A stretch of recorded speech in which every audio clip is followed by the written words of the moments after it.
CS को replace कौन करेगा? वो रिप्लेस करने वाला होगा आर्टिफिशियल इंटेलिजेंस। आज के डेट में हर जगह एआई चल रहा है। आने वाले वक्त में एआई राजा होने वाला है कि गूगल में जो काम करने वाले इंजीनियर्स हैं उनका करीबन 60 लाख रुपए पर एनम का एवरेज सैलरी। एवरेज भाई, सोच रहे हो?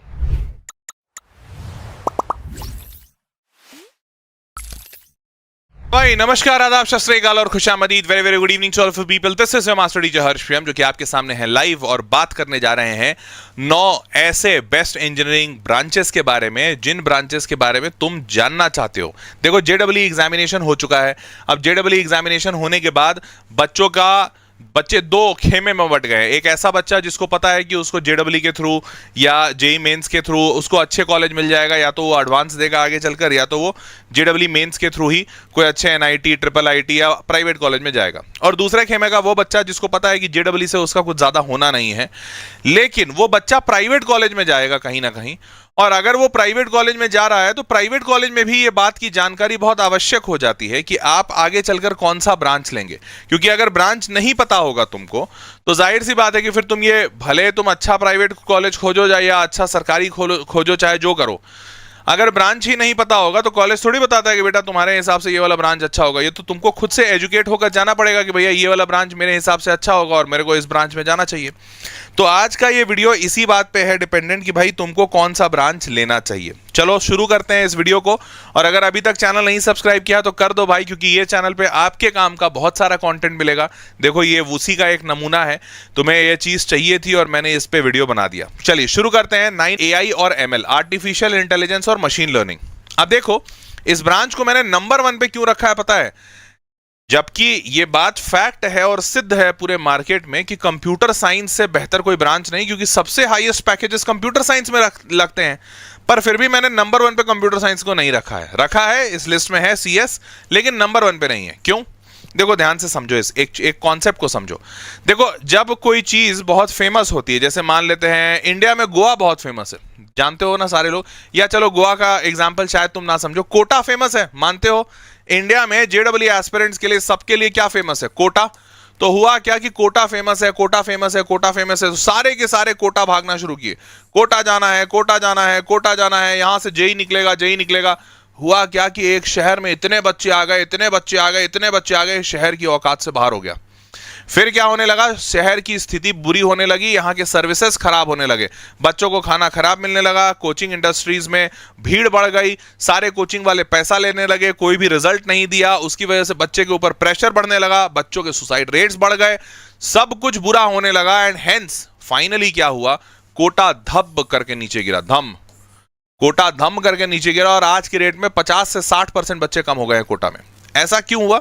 ये कोटा के साथ नहीं हुआ, ऐसा नहीं कि कोटा था इसलिए हुआ। दिल्ली में होता तो वो भी होता, मुंबई में होता तो भी होता। कोई भी ऐसी चीज के लिए जब सारे लोग भागने लगेंगे तो ऑटोमेटिकली उसका डिमांड कम हो जाएगा और उसकी क्वालिटी घट जाएगी, क्योंकि एक साथ अचानक से इतने ज्यादा बढ़े हुए डिमांड को केटर करने के लिए कोई भी इंसान या कोई भी जगह या कोई भी सिस्टम इक्विप्ड नहीं होता है। अब यही चीज सोच के देखो, क्या तुम महसूस कर पा रहे हो कि यही चीज सीएसई के साथ हो रही है? क्योंकि आज के डेट में तुम जिस भी बच्चे से मिलो, क्या हर बच्चा ये नहीं बोलता computer science, computer science, computer science, computer science, computer science, computer science? क्या लेना बेटा? Computer science. क्या लोगे भैया? Computer science. क्या बनना बेटा? Software engineer. सबको कंप्यूटर साइंस चाहिए। तो क्या इतनी नौकरियां हैं दुनिया में जिसमें सारी दुनिया का हर एक इंसान कंप्यूटर साइंस करेगा और उसको नौकरी मिल जाएगी? नहीं भाई। तो आने वाले वक्त में, अभी तो कंप्यूटर साइंस का डिमांड है, पर आने वाले वक्त में सीएस नीचे जाएगा। तो अगर सीएस नीचे जाएगा तो क्या पूरा टेक नीचे जाएगा? नहीं। सीएस को रिप्लेस कौन करेगा? वो रिप्लेस करने वाला होगा आर्टिफिशियल इंटेलिजेंस। जिस तेजी से चैट जीपीटी की पॉपुलैरिटी बढ़ी है, जिस तेजी से चैट जीपीटी जैसे 10 और 50 चीजें आ गई हैं, जेमिनाई आ गया है, चैट जीपीटी आ गया है, ग्रोक आ गया है, हेजन आ गया है, 11 लैब्स आ गया, फलाना ढिमकाना, 50 तरह के एआई आ गए और आज के डेट में हर जगह एआई चल रहा है। आने वाले वक्त में एआई राजा होने वाला है। और जो बच्चा या जो माता पिता इस चीज को जितनी जल्दी समझ लेंगे और अपने बच्चों को उस फील्ड में भेजेंगे, वो बच्चा आने वाले वक्त में उतना ज्यादा बढ़िया परफॉर्म कर रहा होगा। इसीलिए आर्टिफिशियल इंटेलिजेंस और मशीन लर्निंग मैंने आपको बताया है। तो सबसे बेहतरीन ब्रांच ये मेरे को लग रहा है, आज के डेट में सबसे बेस्ट ब्रांच कह सकते हो। और आने वाले वक्त में बेहद भरमार नौकरियां यहां होंगी और भरमार अपॉर्चुनिटीज यहां पे होने वाली है। अब आपको बता दूं कि एआई एमएल में होता क्या है। भाई इंजीनियरिंग का ब्रांच ले रहे हो तो आपको यह भी पता होना चाहिए कि ये ब्रांच में है क्या। ध्यान से सुनिएगा, आर्टिफिशियल इंटेलिजेंस का मतलब ये होता है कि बेसिकली एक तरह का इंटेलिजेंस, बट वो आर्टिफिशियल है। मतलब इंटेलिजेंस हमेशा माना गया है कि इंसानों के पास होता है, बाकी जानवर जो है वो इंटेलिजेंट नहीं होते या चतुर नहीं होते, या एक सर्टेन चतुराई होती है। जैसे शेर है या चीता है तो शायद उनके पास सूंघने की कैपेबिलिटी ज्यादा है, भागने की कैपेबिलिटी ज्यादा है, लेकिन अगर उनको बोला जाए कि इधर एक शिकार है और इधर एक शिकार है, दोनों में से एक खा सकते हो, कौन सा खाओगे, चुनो, तो शायद वो ना चुन पाए। समझ रहे हो? तो मतलब अलग अलग टाइप के इंटेलिजेंस नहीं है, लेकिन ह्यूमन इकलौता ऐसा प्राणी है जो तुम जिस भी टाइप का इंटेलिजेंस उससे डेवलप करवाना चाहो वो कर लेगा। विथ प्रैक्टिस वो ह्यूमन वो चीज कर लेगा। तो इसीलिए इंटेलिजेंस हमेशा ह्यूमन से एसोसिएट किया गया था, लेकिन यहां पर आर्टिफिशियल इंटेलिजेंस है, मतलब कंप्यूटर इस इंटेलिजेंस को निकाल सकता है। कैसे भाई? तो देखो तरीका बहुत सिंपल है। होता क्या है, आर्टिफिशियल इंटेलिजेंस का मतलब समझाता हूं। होता क्या है, हर इंडस्ट्री में ना, कोई भी इंडस्ट्री जो नई नहीं है, मतलब बहुत पुरानी है, उसमें बहुत सारा डेटा होता है। जैसे एग्जांपल के तौर पे एजुकेशन इंडस्ट्री की सबसे पहले बात करते हैं। तुम जेडब्ल्यू की तैयारी कर रहे हो, तो जेडब्ल्यू की तैयारी जब तुम कर रहे हो तो तुम बहुत सारे डाउट्स आते होंगे तुमको। जब तुम पढ़ाई कर रहे हो तो तुम्हारे को बहुत सारे डाउट्स आए। अब वो जो डाउट्स आए उनका तुमको कहीं से रिप्लाई चाहिए, तो रिप्लाई, या मान लो कोई क्वेश्चन नहीं बन रहा है तो उसका आंसर चाहिए।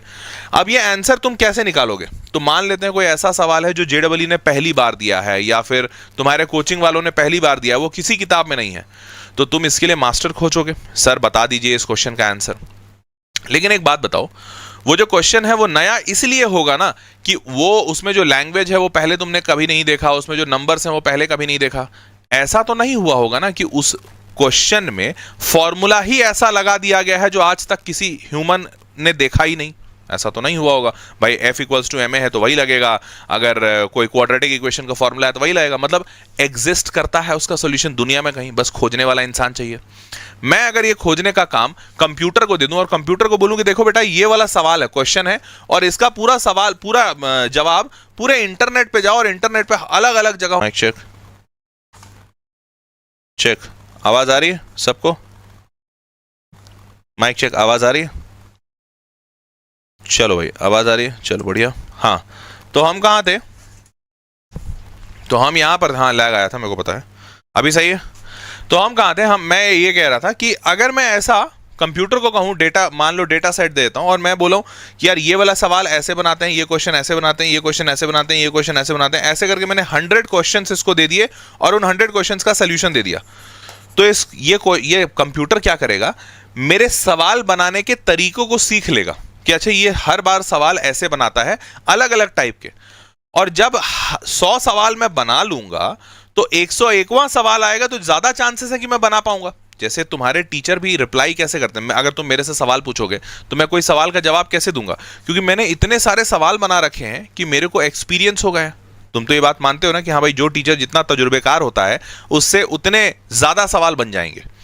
तो अगर ये तजुर्बा एक इंसान को दिया जाए तो एक इंसान जैसे मैं अगर सॉल्व करूंगा तो शायद 10,000 सवाल सॉल्व कर पाऊंगा, अपने लाइफ टाइम में शायद 50,000 कर लूं, 1 लाख कर लूं। क्या मुमकिन है कि मैं अपने लाइफ टाइम में 100 करोड़ सवाल सॉल्व कर दूं? नहीं, मतलब इम्पॉसिबल है 100 करोड़ सवाल सॉल्व करना। लेकिन एक बात बताओ, क्या 100 करोड़ कंप्यूटर के अंदर 100 करोड़ के सोल्यूशन डाल सकते हैं? 100 करोड़ क्या, तुम कंप्यूटर के अंदर 1000 करोड़ डाल दो, उसका तो बस मेमोरी बढ़ाना है ना, रैम बढ़ाना है, स्टोरेज बढ़ाना है, बढ़ा दोगे। अब सोच के देखो, अगर कंप्यूटर है और पूरे इंटरनेट पे सारे सवालों के जवाब पड़े हुए हैं, तो अगर 100 करोड़ सवालों का जवाब इंटरनेट पे रखा हुआ है और मैं अपने कंप्यूटर को बोलूं कि बेटा ये 100 करोड़ सवालों के जवाब तुम देख लो, सीख लो, और अब मैं जब तुमसे एक और नया सवाल पूछूं जो इन 100 करोड़ में नहीं है, तो इसका आंसर देना इन्हीं सबसे सीख के, तो कंप्यूटर अगर मेरा सीखना जान गया, अगर वो ये समझ गया कि अच्छा सीखते कैसे हैं, तो फिर वो मेरा जवाब दे देगा। और यही चीज है आर्टिफिशियल इंटेलिजेंस। आर्टिफिशियल चीज, आर्टिफिशियल इंसान मतलब कंप्यूटर इंटेलिजेंस लगाता है जब गिवन डेटा सेट से वो कुछ नई चीज सीख लेता है और उसके बाद आपका रिप्लाई देता है, दैट इज कॉल्ड एआई। और आज के डेट में विश्वास मानो, एआई हर जगह है। आप कहीं पे भी कोई भी प्रॉब्लम ले आओ, कोई भी प्रॉब्लम का सलूशन देने में सक्षम है आर्टिफिशियल इंटेलिजेंस। और आर्टिफिशियल इंटेलिजेंस एआई का कोई भी चैटबॉट, कोई भी मशीन, कोई भी सिस्टम बनाने के लिए जो सिस्टम का आवश्यकता पड़ता है उसे कहते हैं मशीन लर्निंग। मशीन लर्निंग मतलब मशीन को आप जब सिखाते हो, तो जैसे मैंने बताया ना, यहां पर कैसे सीखेगा, जितने भी 100 करोड़ सवाल सॉल्व हुए हैं पूरी दुनिया में, वो सारे सवालों का सोल्यूशन ये सीखेगा मेरा सिस्टम। कैसे सीखेगा? उसी को कहते हैं मशीन लर्निंग। मशीन को लर्न कराएगा। और ये कराता कौन है? ये कराता वो इंसान है जो एआई इंजीनियर या एमएल इंजीनियर होता है। मतलब मशीन लर्निंग का जो इंजीनियर होगा या एआई का जो इंजीनियर होगा, वो इंजीनियर ये काम कराएगा। तो अगर इंजीनियर ये काम कराता है, इसी इंजीनियर को हम कहते हैं एआई एमएल इंजीनियर। ठीक है, आर्टिफिशियल इंटेलिजेंस का या मशीन लर्निंग का इंजीनियर।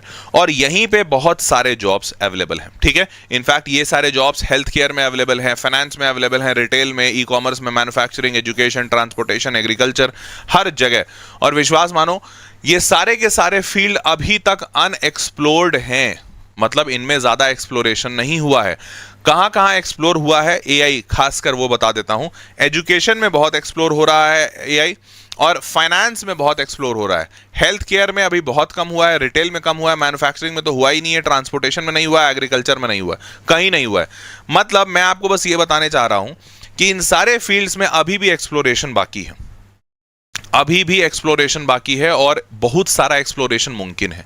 तो आप अगर एआई एमएल की तरफ जाते हैं तो there is a very strong chance कि आपका आने वाला फ्यूचर बहुत बढ़िया होने वाला है। तो इसीलिए नंबर 1 पे मैंने एआई एमएल को रखा है। ये वाला ब्रांच अगर आपको किसी भी कॉलेज में मिलता है तो you should go for it. Clear? आगे बढ़ते हैं। दूसरा और क्या, अब इससे जॉब्स क्या क्या मिलेंगे, तो ये तो एआईएमएल जो ब्रांच हो गया, इसमें इन सारे सेक्टर्स में लग सकता है। इसके अलावा और भी बहुत सारे सेक्टर में लगेगा, एविएशन में भी लग सकता है, और 50 तरह की चीजें हैं।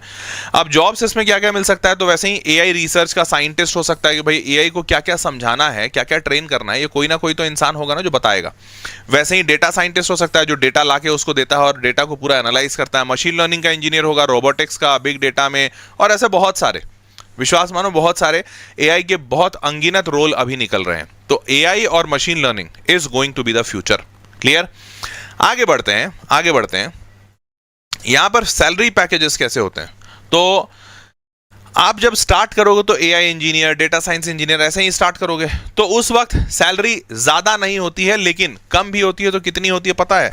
जैसे कहां गया डेटा साइंटिस्ट, दिख रहा है data scientist, 12,59,000 average yearly salary offered. Source of the information ये मनी व्यू करके वो कोई वेबसाइट है जहां पर एवरेज पैकेज दिया हुआ था। कंप्यूटर साइंटिस्ट, ये ध्यान रखना साइंटिस्ट वाले रोल्स हैं, मतलब आपको थोड़ा मास्टर्स करना होगा, थोड़ा अच्छे लेवल पे पहुंचना होगा। उसके बाद आपको डेटा साइंटिस्ट में 12,60,000, कंप्यूटर विजन इंजीनियर चलो वो तो अलग है, data engineer 18.5 lakh, algorithm engineer 12 lakh, data analyst 9 lakh, मतलब 8.5 लाख। मतलब आप मिनिमम 8 से 9 लाख पे तो शुरू करोगे मिनिमम, और नहीं तो इस फील्ड का एवरेज पैकेज जब आप 4 साल के बाद निकलोगे, तो जब तक आप निकलोगे तब तक तो इसका एवरेज पैकेज आराम से 15-18 लाख हो चुका होगा, आराम से। इतना पोटेंशियल है इस फील्ड में, समझ रहे हो? चलो आगे बढ़ते हैं। और इनफैक्ट प्रिंसिपल डेटा साइंटिस्ट, जो सबसे लीड डेटा साइंटिस्ट होता है, जो सबसे ऊपर लेवल पे बैठा है, उसका एवरेज सैलरी 36 लाख रुपए एवरेज। सोचो, काबिल अगर बंदा होगा तो शायद 1 करोड़ यही वाला बंदा है जो निकाल रहा है। क्लियर? आगे बढ़ते हैं। अब एवरेज सैलरीज आपको ये भी बता दूं कि टॉप कंपनीज में कहां कहां क्या क्या है एआईएमएल की। तो गूगल में एवरेज सैलरी जब निकाला गया कि एआई इंजीनियर का या एमएल इंजीनियर का, तो 59.6 लाख पर एनम गूगल दिखा रहा है कि गूगल में जो काम करने वाले इंजीनियर्स हैं उनका करीबन 60 लाख रुपए पर एनम का एवरेज सैलरी। एवरेज भाई, सोच रहे हो मतलब किस लेवल पे खेला जा रहा है। फिर टीसीएस बहुत कम पैसा देता है। टीसीएस जैसी कंपनी जनरली कोशिश मत कीजिएगा ज्वाइन करने का, 7 लाख दे रहा है। इन्फोसिस 11 लाख। टीसीएस इन्फोसिस जनरली बहुत ज्यादा बल्क में बच्चे उठाते हैं। आईबीएम 35 लाख दे रहा है। जेपी मॉर्गन 27 लाख दे रहा है। Accenture 7 lakh, Deloitte 13 lakh, Wipro 7 lakh. Indian companies थोड़ा कम देती हैं, बट अगर आप काबिल हैं और अगर आपने गूगल, माइक्रोसॉफ्ट, आईबीएम जैसे इंटरनेशनल कंपनीज निकाल लिए तो भैया 35 लाख, 50 लाख, 60 लाख ऐसे ही एवरेज पैकेजेस हैं इस कंपनी में। क्लियर? मतलब इस फील्ड में तो AIML is one of the best, like one of the most awesome branch आप कह सकते हो, जो अभी के टाइम पे चल रहा है। और इनफैक्ट अभी नहीं, आने वाले 5-10 साल में बहुत ज्यादा अच्छा होने वाला है ये।